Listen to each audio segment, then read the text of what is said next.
morning. My name is Mairead Stack. I'm from the School of Biological and Health Sciences. And there are 4 of us actually from the same school presenting this morning. What I used, and a few of my colleagues have used within the school, is using rubrics in assessment and feedback. And Price et al. Say that feedback can only be effective when the learner understands the feedback and is willing to use it. So we've used the rubrics to tackle issues the students raise in terms of not being able to read the handwriting of the lecturer, not being able to understand the language of the lecturer in notations, and feeling that the feedback is just too general, it's not relating to them specifically. One of the things we hoped to get out of using feedback was maybe to save on some time, giving prompt feedback, detailed feedback, but saving time in terms of marking scripts. In the longer term, we use the rubric for both module level and maybe in subsequent modules. We would hope to foster feedback literacy in the students, and maybe that they would be forced to use the feedback, and therefore we would close the feedback loop that Bood and Malloy described. So I'm just going to go through the nuts and bolts of how we implemented the rubrics in an assessment. So for each of the assessments, we divided up the assessment into task-specific criteria, and then for these criteria, then we used quality grading descriptions and associated grades.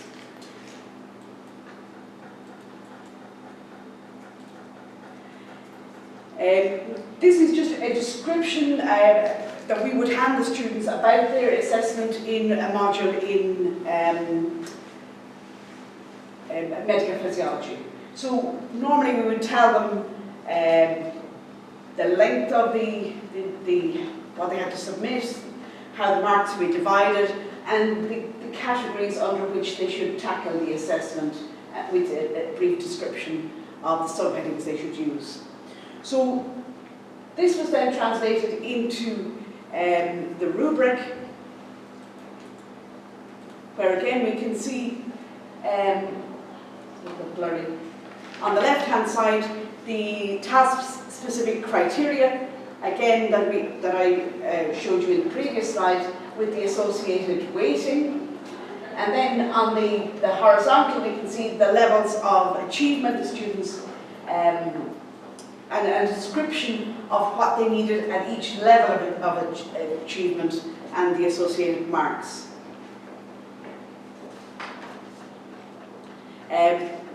What Carlos and Al suggest is that the feedback should be dialogical, and we set out initially with the rubrics with the hope that we would get the students to look at the descriptions we were using and to give us feedback on whether they understood or didn't understand what we were saying. So I think in the next stage of use of the rubrics, we will come back and we will ask the students at a very early stage for their feedback of this element.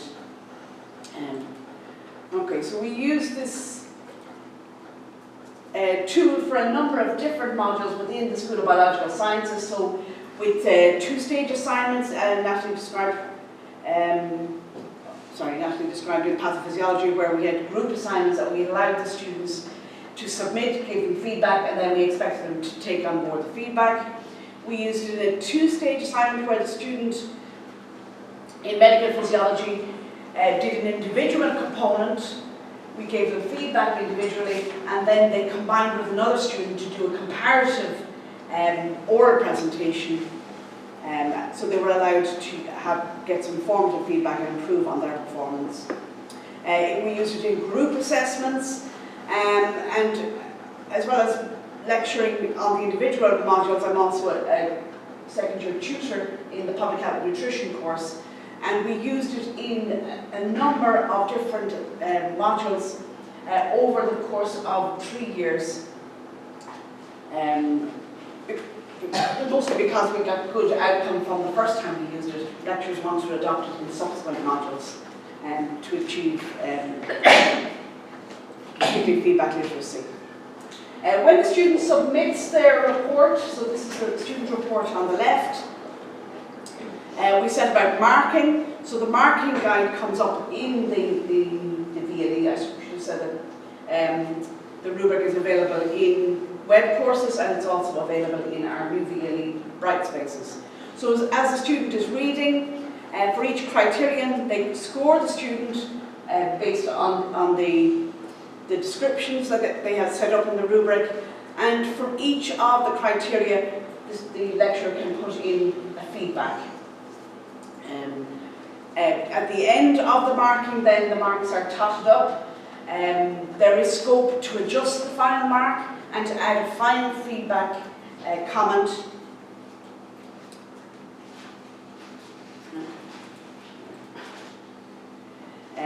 This is what the student sees then, and they go into their the grade book. They can see their mark, and the rubric appears up, and they can see where they have scored on each criterion. They can also see the feedback that the lecturer has added in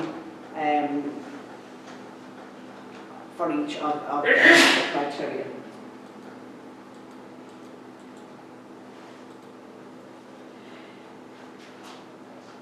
What do the students think about using the rubrics? I have aligned this up so that we can see the feedback from the second year students on the top and the feedback from the third year students on the bottom. We had some teething problems in terms of we didn't realise there was flexibility with the marks, so the students initially felt that the scoring was very restrictive in that they either got the 20 or the 12 or the 8. They weren't getting in between those. The second year students felt that the feedback was useful to help them improve their grades. It was very useful for most of their subjects. A lot of the students thought that it could be used across a number of modules, but it also, they felt fairly lukewarm that it could improve their grades. For the third year students, where their mark was going towards their final year degree classification, they felt a lot more appreciative of it. They wanted feedback because the mark was contributing to their degree, and they felt that they were willing to take on board the feedback, and it would help them in successive assignments. The rubric tool was used by both Natalie and I in the physiology modules we used. It was used, as I said, in a number of other modules where academic writing tasks were set for the students. The feedback from lecturers was, most of all, quite positive. The tool is easy to use, easy to set up, easy to edit. It can be used again. Lecturers were particularly keen to mention that the assignments had become paperless. So everything was submitted through the VLE, was marked, and the feedback was given through the VLE. In terms of consistency of grading, it was particularly useful where each student was marking a number of students, but also where there were a number of lecturers marking the same assignment. And also it gave clarity in terms of how the marks were assigned. What I thought was particularly good about the marking was that as you were marking, the marks were being added up and automatically entered into the grade book. And that, of course, can be exported as an Excel file. In terms of rubrics, would I use it again? Is it useful? I think the negative side is it still takes quite a long time to get through each of the students' assignments and to add the comments. On the positive side, I think, in terms of developing skills like academic writing, I think it could have its uses in terms of a programme where you could insist that specific skills were being developed as they went through the successive modules, and the feedback was taken on board and used to feed forward. Thank you.